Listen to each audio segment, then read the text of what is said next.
Welcome to The Snap with Alexis Perry and Sydney Jones. Hello, everyone, and welcome back to the Broncos Podcast Network and YouTube for another edition of The Snap. I'm Sydney Jones, joined as always by my good friend Alexis Perry. And today we have a very exciting postseason show planned for you guys. We'll be wrapping up the Broncos 2020 season, discussing Denver's search for a new general manager for the first time in over a decade, and so much more. And joining us today to help us do all of that is Lindsay Jones, senior writer for The Athletic and a Colorado native. Lindsay, first off, Happy New Year, and thanks so much for joining us today. Thank you guys so much for having me. Well, Lindsay, obviously finishing 5-11 was not what the Broncos had hoped for this year, and it was an interesting year to say the least. Playing a game without a quarterback, the numerous amount of injuries they suffered.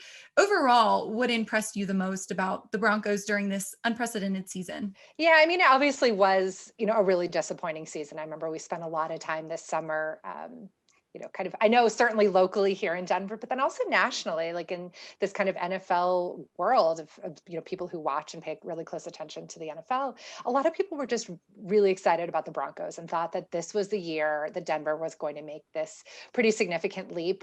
And I think if we look back, there were a lot of steps along the way where it kind of started to fall apart. I mean, the big first moment was when Von Miller was injured. I mean, he was really setting himself up to have just such a monster season, and to lose him heading into week one, that was just this kind of, maybe we should have known at that point, right? That this was setting up to be not the type of season that the Broncos were hoping for. But, I do think that some of the things that we were excited about, if we think back to July and August, some of those things are still here, right? It's this young offensive core. I think Garrett Bowles was certainly a bright spot this season. The leap, I mean, it's not even a step forward. I mean, it was a tremendous leap that he made in his play. Dalton Reisner, for the first time, you kind of feel like there's this solid core on the offensive line.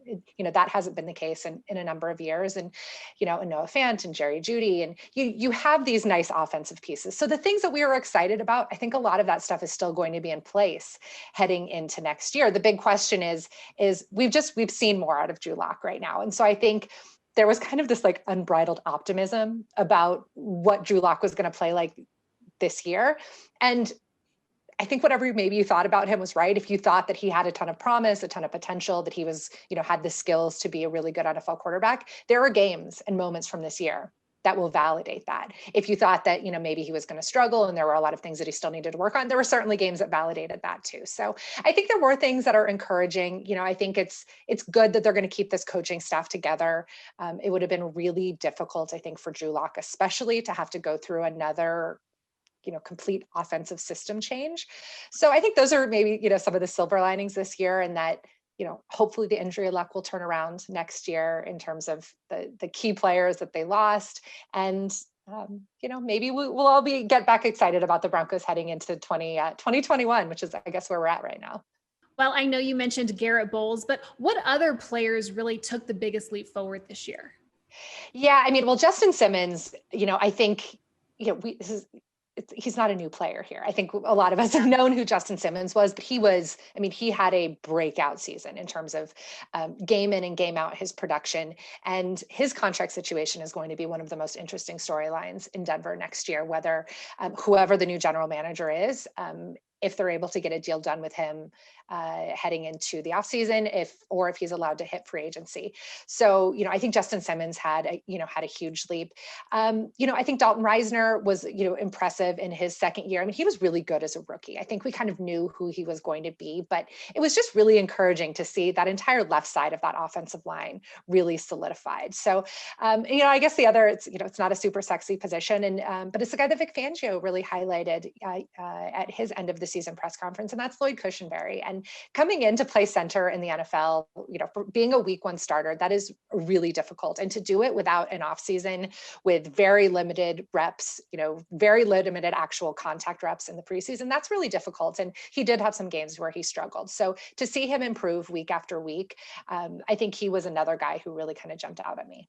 Like you mentioned, Drew Lock certainly had his ups and downs throughout this audition season. Do you believe he showed enough to be the guy in 2021, or do you think we should expect some competition at that position? Yeah, I mean, I think, competition is always good. I think it was one of my big questions that I had about the way that the 2020 team was constructed, was the fact that the Broncos didn't go out to make a more concerted effort to add a veteran backup to, see if a guy like Andy Dalton would want to sign in Denver, something like that. So I think competition would be good. I do understand the philosophy behind it, where heading into 2020, they wanted to make it clear that this was Drew Lock's team and that he was going to be the guy and they were going to completely build around him. But he got hurt. Obviously, he missed a game because of COVID. I think that was a mistake to maybe not build up a little bit more depth at that position behind him. So my big question, and I think this, will probably be part of the discussion about when we talk about who the next general manager is going to be, is that this is no longer John Elway's decision of what the quarterback situation is going to look like. The new general manager is going to have a big say in what Drew Lock's future is going to be. And, if Drew Lock is going to be the guy, if you're going to try to trade for a veteran, if you're going to try to draft another quarterback. And that's a really, really interesting situation. I do think that Drew Lock will get another shot here. And I think he deserves another shot here. For some of the reasons that I mentioned earlier too, that the stuff that they really liked about him and a lot of us have really liked about him, all that stuff is still there. The leadership, the kind of the sheer physical abilities that he has, all of that is there. And I think there's cases around the NFL too now where, I think Josh Allen would be maybe that bar is too high to expect exactly that, because I don't know if anybody expected this out of Josh Allen for this year, but he's the best case scenario, right? He's a guy who really struggled as a rookie. Even his second year, didn't have a great second season, had some really nice moments. And then really with the right system, the right players around him, the right coaching, and then the right work that he did himself, was really able to have a transcendent season. So that would be the best case scenario, and the reason that you keep investing in a guy like Drew Lock, who does have so much promise. Yeah, Lindsay, going off of that, regardless of who determines Drew Lock's future, what do you want to see Lock focus on in the offseason and ultimately improve upon for 2021? Yeah, I think there's a lot of different things. And, there's some fundamental stuff that I think he has to still continue to work on. And the fact that he did come out of, when he entered the NFL, there were a lot of, things about transitioning to a pro style game that he just didn't have in his arsenal because of the college system that he played in. So, it's things with his footwork, and just some of those fundamental stuff. And I know that won't be a problem for him. I know that is something that he will absolutely be working on. That is in his DNA, to spend the time working on those sort of physical fundamentals. So I think it's really just really growing as a quarterback and understanding what it takes to be a successful NFL starter. And, the games that he didn't play well this year, and the games where the offense struggled, it was oftentimes because he was making mistakes and he was not making the right reads. He was forcing throws. He was maybe being too aggressive. And you don't want to take that natural aggression out of him. You want him to be a guy who is going to, you don't want him to be afraid to make the big throws when he needs to. But so much of being a long-term successful starting quarterback in the NFL is protecting the ball, making the right decisions, and also protecting yourself and learning how to, not take unnecessary hits. And like what happened to him early in the season when he got hurt and had to miss time in September. So I think those are the things, and having the same offensive coordinator, the same offensive scheme in place, that's really going to help him, because he's going to have all these next few months to really look really hard at what he did this year, exactly what he did within Pat Shurmur's offense, and really start improving on those things, so that hopefully in 2021, he won't be making the same mistakes twice. Well, overall, what do you think is the biggest area of concern that this Broncos team really needs to work on this offseason and improve here in 2021? Yeah, obviously I think the quarterback stuff is such a big deal, but they're going to go into the season in a pretty difficult, they're just going to have a lot of questions to answer in terms of their salary cap, what their defense is going to look like. The Broncos were the highest paid defense in the NFL last year, and they were also an older defense. And, so they've just a lot of really big questions about how they're going to spend their money on defense next year. It's going to be a tough year around the league, and just in terms of what the salary cap is going to look like. If it ends up being at $175 million, which is what the floor would be, the NFLPA and the league agreed to that, because we are expecting massive revenue losses, and it's going to be a challenge. There are guys on this team who have been really key players, really important parts, especially on defense, that aren't probably going to be on the team in 2021 because of salary cap reasons. And they're going to have to get younger. They're going to have to get a little bit deeper at some positions. The secondary has continued to be a place where they've been investing a lot in draft picks, but there's also been a ton of turnover there. So I think those are some of the areas that they're going to have to really get settled, but they're going to be some really difficult decisions, whether, it's guys like Kareem Jackson, the Justin Simmons situation. I mean, I think Justin Simmons is a guy that you have to pay. You need to keep him. He is a foundational piece now for the Broncos, but he's also played himself into a massive contract and deserves it. So as teams are going to have to be making really difficult financial decisions, it's going to be a tricky spot. Shelby Harris has played himself into a really big contract. So this is not going to be an easy job for whoever the new general manager is. But it's what makes this fun for us, right? Is that there's going to be a lot to talk about and speculate about over the next few months. Well, speaking of a new general manager, as we all know, John Elway announced on Monday that he will remain president of football operations in 2021, but will hire a new general manager who will have full authority to oversee the personnel and football departments. Lindsay, what did you think of Elway's decision when you heard the news? So, I mean, whenever you see that announcement or that release and you hear it, it is a little surprising and jarring to just kind of see the finality of it. But honestly, I was not that surprised. To me, it always kind of felt like this is how it would end for John Elway's career as an executive, where it would end on his terms. He would decide that he was at a place in his life where he was ready to kind of pull back from the daily grind. I mean, one of the big questions I remember back when he took this job for the first, I guess it was 10 years ago now, was how would he like the grind of this, as a guy who had such a established, the legendary playing career that he had already, had also, had a pretty successful business career in the years after he retired. How would he handle and love the work of just grinding tape and visiting colleges and going to pro days and all of that kind of stuff? And honestly, I'm pretty surprised and really impressed that he actually did it for a decade. There's not a lot of guys who have the type of career that he did who, are as successful as an executive and kind of got as much in the weeds as John Elway did. So this kind of always felt like how this was going to go.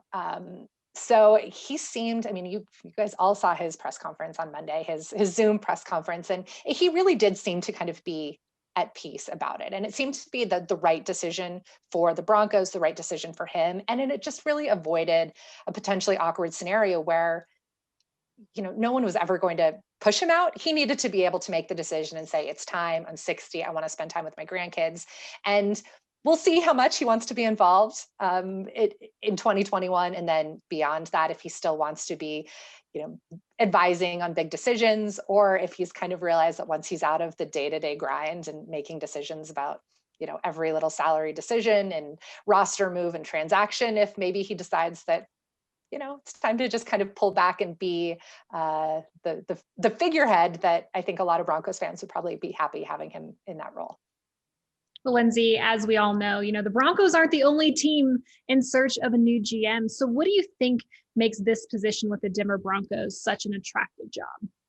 Yeah, I mean, I think this is a place that you can win. And that's been pretty clear. I mean, it's been a rough couple of years, but I think foundationally, this is still a very well respected organization. It's obviously a great place to live. I think we all understand that. That's a really big selling point, that people want to come here. They want to stay here.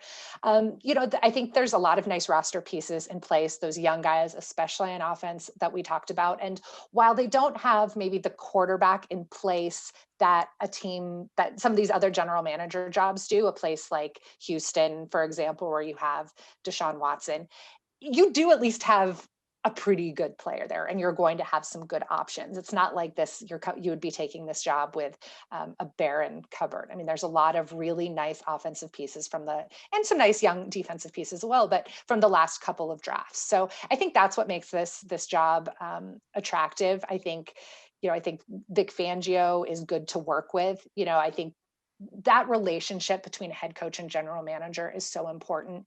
And, they're not going to be on equal footing in terms of they're not hired at the same time. We know that this new general manager is going to have final say over the roster, but it's so important that that is a partnership. And, I think Vic Fangio is going to be a good guy to work with, and would be a selling point to the candidates who are going to be interested in this job. Well, there's already been numerous reports on different candidates that are interviewing for the position. I know Broncos president and CEO Joe Ellis confirmed one of those reports on Tuesday that the team had requested and received permission to interview Champ Kelly, the Bears' current assistant director of player personnel. Lindsay, what qualities about Champ Kelly do you like and do you think would make him a good fit for this position?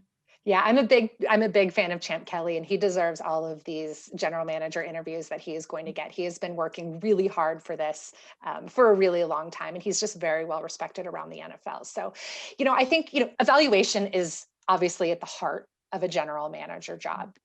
How you look at players, how you project players coming from college into the NFL, and that's more difficult now than it probably has ever been, because these guys are asked to play right away. There's no learning curve anymore in the NFL. And, I think it's maybe a little bit helpful that NFL offenses and defenses too are adapting back to college a little bit more than they used to.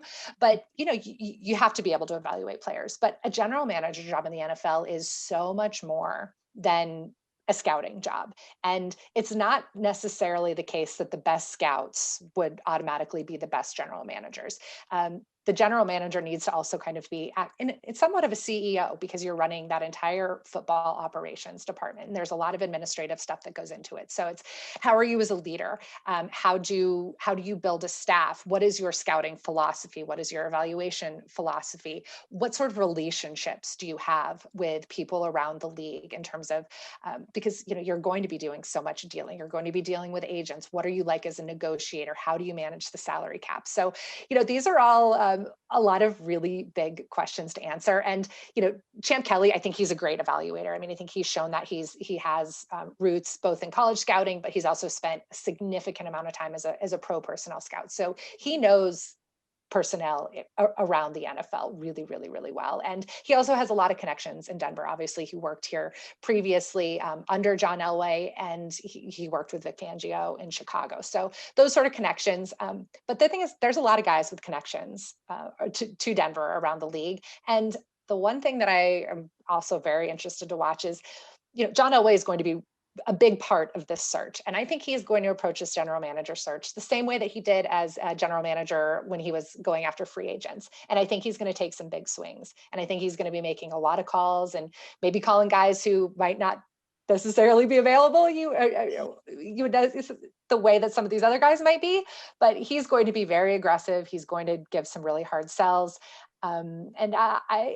It's going to be really fun to watch, I think, over the next week or so until this is all settled.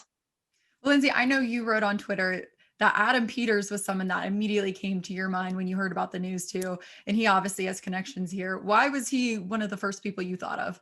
Yeah, well, I mean, he was honestly the very first name that I thought of. It was Adam Peters and it was Champ Kelly, because, Adam Peters came up here.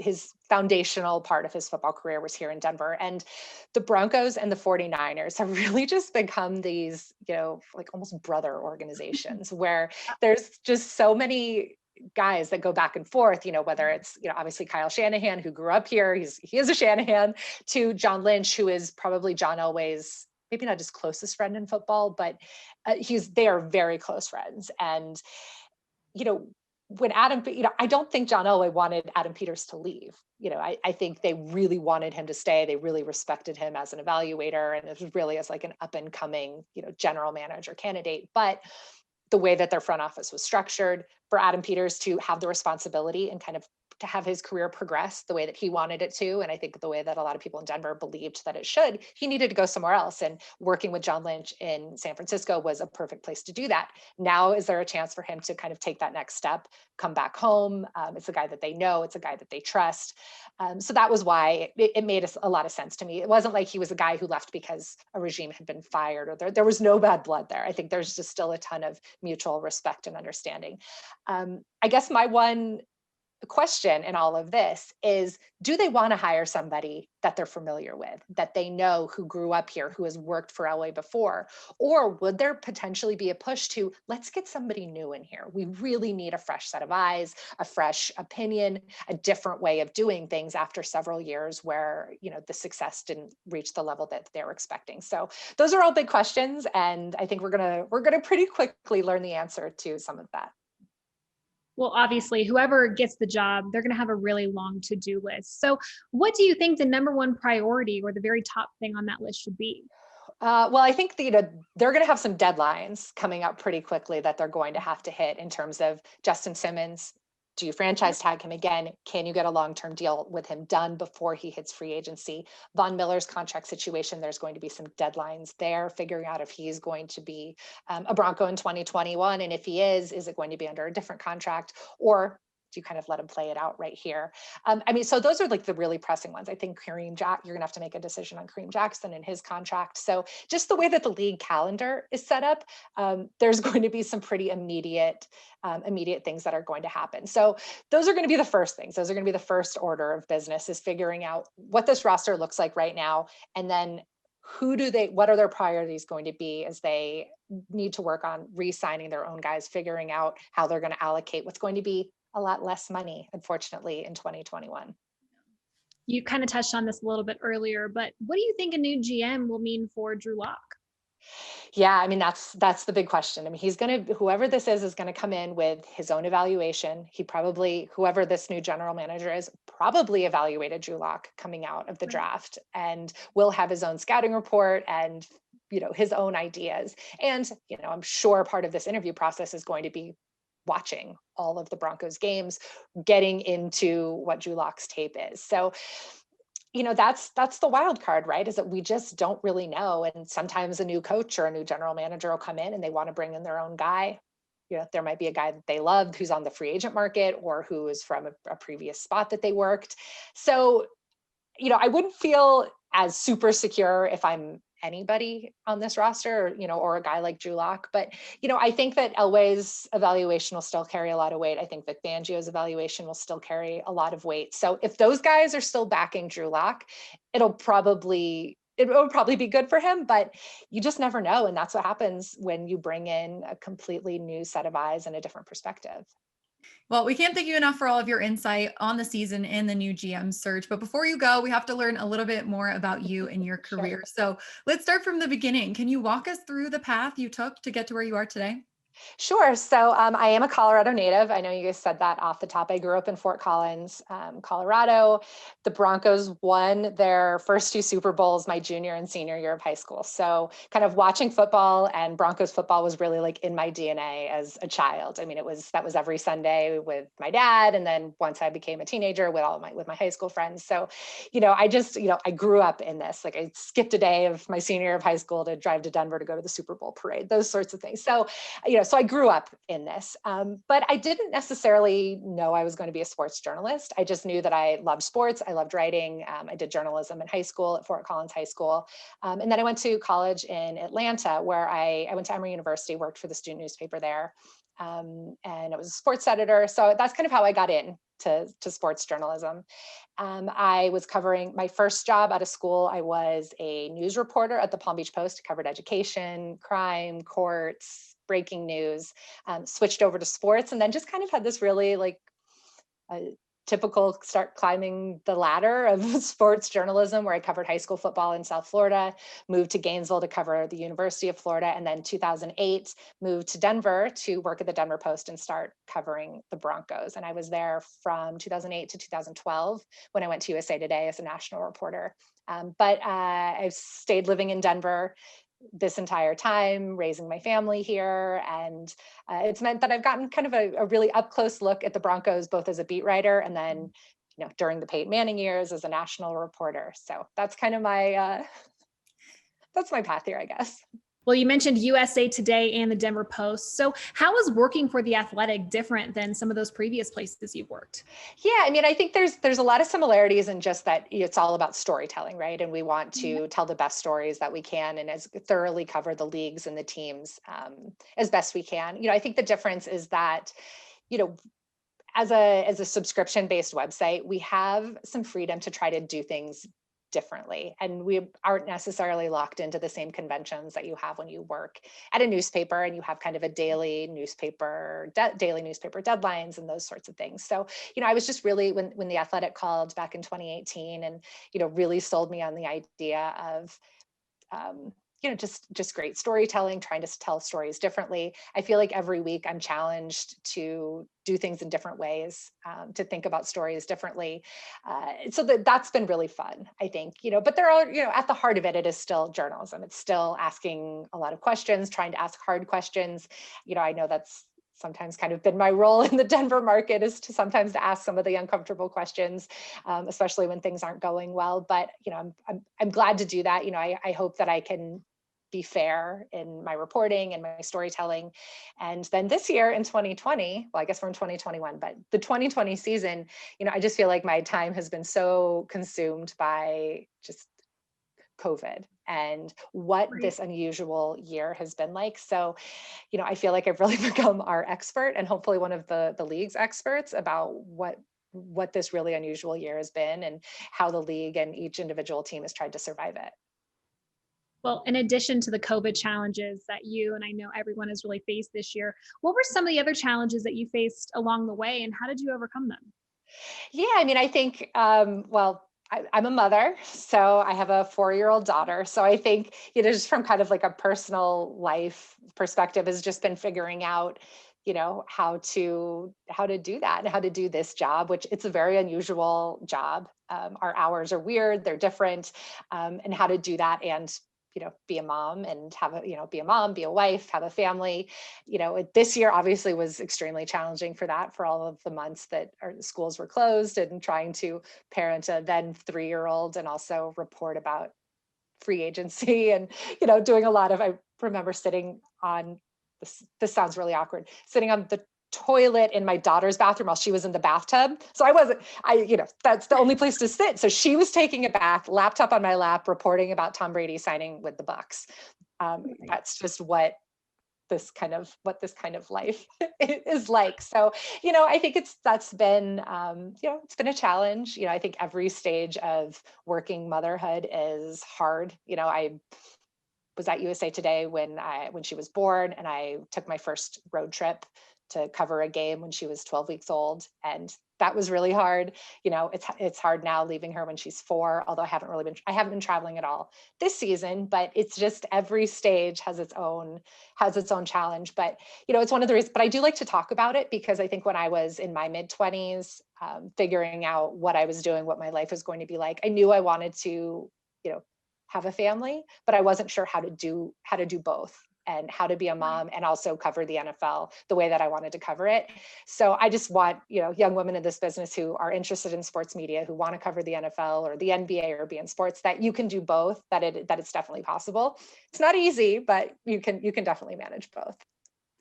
Now, I know I'm still young, Lindsay, but that was one of the things that I thought about coming into this industry because I want to be a mom too. And it's so great to see how well you're doing with both of it too. And I know you're a huge marathon runner too, so you find time to do that as well. So yeah, squeeze it in where we can. It's Colorado, right? We have to take advantage of the beautiful places around us. And that's, going out for runs is a little bit of, it's my time, it's my me time and I need it for my sanity.